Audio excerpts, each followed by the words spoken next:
Movie के starting में हम एक लड़की फेडरा को देखते हैं। फेडरा के पास ऐसी पावर थी जिससे वो फ्यूचर को देख सकती थी। और विजन में फेडरा देखती है एक किंग जिसका नाम हाइपेरियन था। वो बहुत सारे टाइटन्स को रिहा कर देता है। किंग हाइपेरियन दुनिया पर कब्जा करना चाहता था। असल में किंग चाहता था वो दुनिया में कब्जा करने के लिए बहुत सारे टाइटन्स को दुनिया में बुलाए, लेकिन उसके किंग को हेवन का एक हथियार चाहिए था जो दुनिया में ही कहीं छुपा था। इसके लिए किंग फेडरा को तलाश करता है क्योंकि उसे पता था कि फेडरा फ्यूचर देख सकती है और उसे पता है कि वो हथियार कहाँ छुपा है। किंग फेडरा को अपने कब्जे में ले लेता है। फिर हमें एक विलेज में एक लड़के थीसिस को दिखाया जाता है।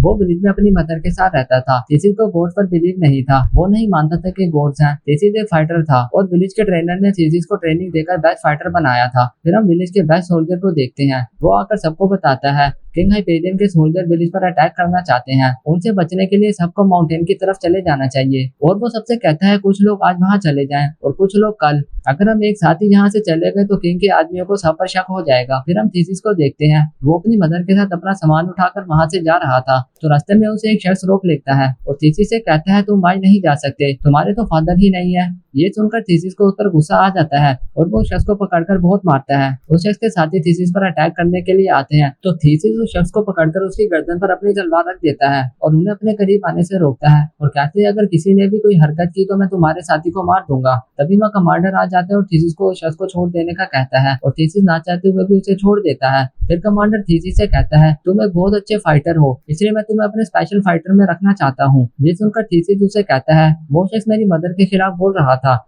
लेकिन तुमने उसे कुछ भी नहीं कहा तो मैं तुम्हारा साथ कैसे दे दूं। ये सुनकर कमांडर उस शख्स और उसके साथियों को अपनी टीम में से निकाल देता है। कमांडर के ऐसा करने पर उस शख्स को गुस्सा आ जाता है और वो किंग के पास चला जाता है और किंग की टीम में शामिल हो जाता है और किंग को विलेज में छुपे लोगों का बता देता है। फिर किंग के सोल्जर विलेज पर अटैक कर देते हैं और सब लोगों को मार देते हैं और उनमें थीसिस की मदर भी मारी जाती है। अपनी मदर को मरता देखकर थीसिस को बहुत दुख होता है लेकिन वो इस टाइम कुछ नहीं कर सकता था। फिर थीसिस को कैदी बना लिया जाता है। किंग के आदमी उसे पकड़कर अपने साथ ले जाते हैं। दूसरी तरफ गॉड ये सब देख रहे थे। वो किंग की नाइंसाफी को बहुत गौर से देख रहे थे। उन्हें बहुत दुख था कि उनके होते हुए लोग ये सब कर रहे हैं। सब लोग मिलकर अपने सीनियर गॉड जीउस के पास आते हैं और उन्हें किंग के बारे में बताते हैं और कहते हैं वो इंसानों पर जुल्म कर रहा है, हमें कुछ करना होगा नहीं तो सब लोग हम पर बिलीव करना छोड़ देंगे। एक गॉड कहता है अगर थीसिस ने वो हथियार ढूंढ लिया तो क्या होगा, लेकिन जीउस कोई जवाब नहीं देता और खामोश रहता है। फिर हम थीसिस को देखते हैं वो किंग के आदमियों के साथ काम कर रहा था। वो आज भी अपनी मदर की डेथ को नहीं भूला था। एक दिन फेडरा जो किंग के कब्जे में थी पैलेस में से गुजर रही थी और रास्ते में थीसिस बैठा था तो फेडरा के पाँव थीसिस के पाँव से टकरा जाता है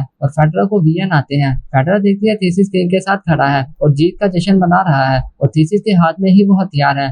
फेडरा एक आदमी से कहती है हमें यहाँ से किसी तरह निकलना होगा और अपने साथ थीसिस को भी ले जाना होगा। अगर हम थीसिस को साथ ना ले गए तो ये किंग का साथी बनकर दुनिया पर कब्जा कर लेगा और फेडरा ऐसा नहीं चाहती थी। फिर उसी रात फेडरा अपने कुछ साथियों के साथ थीसिस को लेकर वहां से निकल जाती है। जैसे ही ये बात किंग को पता चलती है वो अपने आदमी को उनके पीछे लगा देता है और कहता है कुछ भी करो मुझे फेडरा जिंदा और सलामत चाहिए। फिर हम फेडरा, थीसिस और उनके साथियों को देखते हैं। वो समंदर के पास पुरानी इमारत में थे। तभी वहाँ किंग के आदमी आ जाते हैं और उन सब पर अटैक कर देते हैं। फेडरा और उसके साथी उनका मुकाबला करते हैं। थीसिस उनके साथ मिलकर किंग के सोल्जर्स को मारता है। फिर फेडरा, थीसिस और उनके साथी एक बड़ी बोट में बैठ जाते हैं और समंदर में चले जाते हैं। किंग के सोल्जर भी उनके पीछे अपनी बोट में आ जाते हैं। अचानक और समंदर में अपनी पावर से तूफान ले आते हैं और किंग के सोल्जर मर जाते हैं। फेडरा और उसके सब साथी बच जाते हैं और सब वापस उस इमारत में आ जाते हैं। थीसिस फेडरा से पूछता है क्या तुम्हें पता था कि हम लोग बच जाएंगे। ये सुनकर फेडरा कहती है हाँ मैं ये सब जानती थी क्योंकि मेरे पास फ्यूचर का एल्म है। मैं अपनी स्पेशल पावर से फ्यूचर को देख सकती हूँ, इसलिए मुझे किंग ने अपने पास रखा हुआ था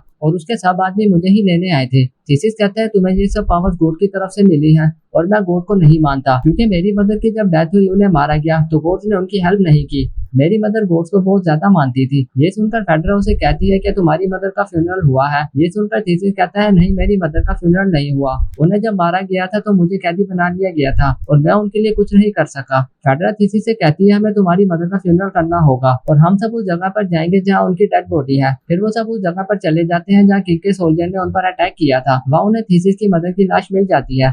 थीसिस उन्हें उठाकर ट्रेडिशनल तरीके से उनका फ्यूनरल करता है और उन्हें एक कब्र में डालता है, लेकिन उनकी बॉडी कब्र में नहीं जा रही थी। वहाँ एक बहुत बड़ा पत्थर था जिसकी वजह से उनकी बॉडी अड़ रही थी। थीसिस उस पत्थर को तोड़ने की कोशिश करता है और उसे तोड़ देता है और पत्थर में से वही गॉड का हथियार निकलता है। वो एक तीर और कमान था। थीसिस उसे उठाकर देख ही रहा था। अचानक उसे एक पत्थर आकर लगता है और थीसिस के हाथ से वो तीर कमान गिर जाता है। फिर एक शख्स आता है और थीसिस पर अटैक कर देता है। वो शख्स ने फेस पर एक मास्क पहना हुआ था और ये शख्स किंग का भेजा हुआ था। वो शख्स और थीसिस के दरमियान बहुत फाइट होती है और बहुत फाइट के बाद थीसिस उस शख्स को मार देता है। फेड्रा और उसके साथियों को बाहर किंग के आदमी पकड़ लेते हैं। थीसिस वो तीर कमान उठाकर बाहर आ जाता है और किंग के आदमियों पर अटैक कर देता है। इधर थीसिस एक तीर चलाता है, सबको लग जाता है और वो सब मारे जाते हैं।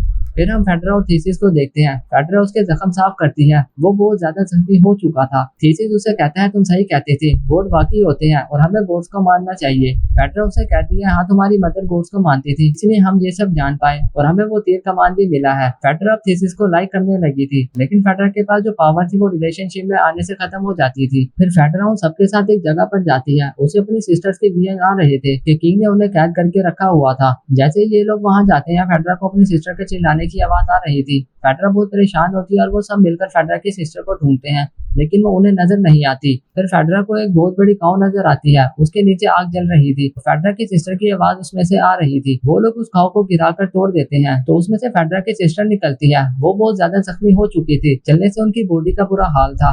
तभी वहाँ किंग के सोल्जर आ जाते हैं और उन पर अटैक कर देते हैं। थीसिस के हाथ से वो तीर कमान गिर जाता है और उसे किंग का एक आदमी उठाकर वहाँ से भाग जाता है और वो तीर कमान किंग के पास ले जाता है। फिर वहाँ आसमान से गोड आ जाते हैं और उन्हें स्पेशल पावर देते हैं और वो थीसिस और फेड्रा से कहते हैं तुम्हें तब तक लड़ना होगा जब तक तुम जीत नहीं जाते। फिर गोड किंग के सब सोल्जर को मार देते हैं। अचानक वहाँ गोड ज्यूस आ जाता है और बहुत ज्यादा गुस्से में था क्योंकि दूसरे गोड ने उनके रूल्स को तोड़ा था। गोड कभी भी इंसानों की डायरेक्ट जाकर हेल्प नहीं करते थे। गोड अपने साथी गोड पर अटैक करके उसे मार देता है। अब तुम्हें ही खुद को बचाना होगा, अब कोई भी गोड तुम्हारी हेल्प के लिए नहीं आएगा। गोड कहता है मुझे तुम पर यकीन है, तुम ऐसा कर सकते हो, अकेले ही अपने विलेज के लोगों को बचा सकते हो। फिर सब गोड वहां से चले जाते हैं। अब ये लोग माउंटेन्स के उस तरफ जाते हैं जहाँ पर टाइटन्स थे और माउंटेन्स के दूसरी तरफ थीसिस के विलेज के लोग थे। थीसिस फेड्रा के साथ अपने विलेज के लोगों के पास चला जाता है और जाकर सब बात अपने लीडर को बताता है, लेकिन लीडर उसकी बात पर यकीन नहीं करता। लीडर कहता है हम किंग हाइपेरियन के साथ लड़ना नहीं चाहते, हम उसके साथ मिलकर कंप्रोमाइज कर लेंगे। दूसरी तरफ किंग हाइपेरियन को पता चल जाता है कि जमीन पर गोड थीसिस से मिलने आए थे। इसका मतलब था थीसिस उनके लिए खास बंदा था। किंग अपने कुछ आदमियों को थीसिस के पास भेज देता है और उन्हें कहता है थीसिस को किसी भी तरह मेरे पास लेकर आओ, वो हमारे लिए बहुत खास है। फिर किंग के आदमी वहां जाते हैं जहाँ थीसिस था। वो थीसिस से कहते हैं किंग हाइपेरियन तुमसे मिलना चाहता है। थीसिस उनके साथ जाने लगता है तो फेड्रा परेशान हो जाती है। वो थीसिस से कहती है किंग तुम्हें अपना बंदी बना लेगा, मैं ये सब पहले ही देख चुकी हूँ। थीसिस उसे कहता है किंग ने मेरी मदर को मरवाया है, मैं उसे नहीं छोड़ूंगा। थीसिस किंग को मारने के मकसद से किंग के करीब आता है, लेकिन हाइपेरियन के साथी उसके करीब थे, इसलिए वो इस वक्त उसे कत्ल नहीं कर सकता था। हाइपेरियन थीसिस से कहता है मेरे लिए काम करो, मैं आपकी इज्जत करूंगा, आपको लफानी बनाऊंगा। थीसिस ने जवाब दिया मर्दों के अमाल लफानी है क्योंकि ये गोश्त मुर्दा हो जाएगा। ये कहकर वो वहाँ से चलने लगता है। किंग हाइपेरियन धमकी देता है कि मैं कल टाइटन्स को जिंदा कर दूंगा, इससे कोई फर्क नहीं पड़ता कि आपके देवता आपके साथ हैं, फिर मेरी बादशाही होगी। थीसिस वहाँ से फेड्रा के पास आता है। वो कहता है शायद मैं वो काम पूरा कर सकूं जिसकी गोड मुझसे तवक्का कर रहा है। फेड्रा ये कहते हुए उसे हौसला देती है अपने आप पर भरोसा करो क्योंकि खुदा ने एक सही शख्स को चुना है।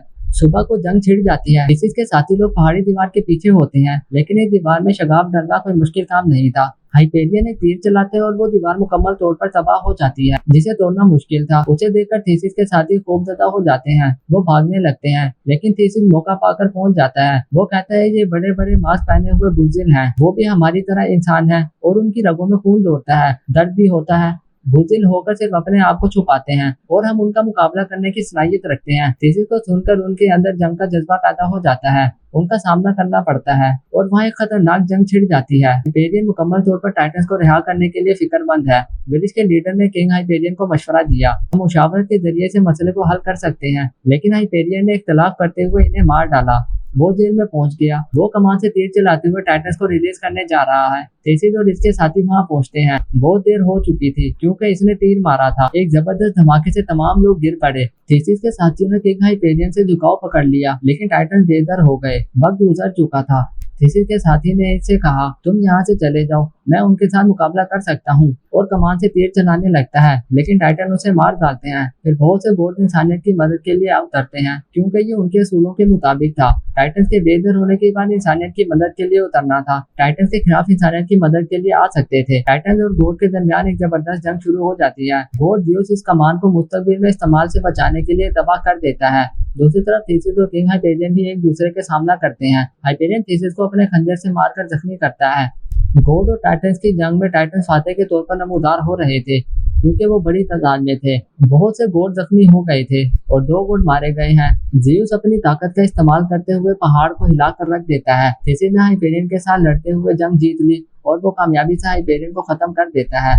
वो कहता है मेरा अच्छा काम याद रखा जाएगा। ज़ेउस जख्मी गोट को लेकर वापस लौटता है। माउंटेन नीचे गिर रहा था और थेसिस इसके नीचे दबकर मरने के करीब था। उसे जन्नत भी कहा जाता है। इसका मतलब है थेसिस को भी गोट का ताज पहनाया गया था।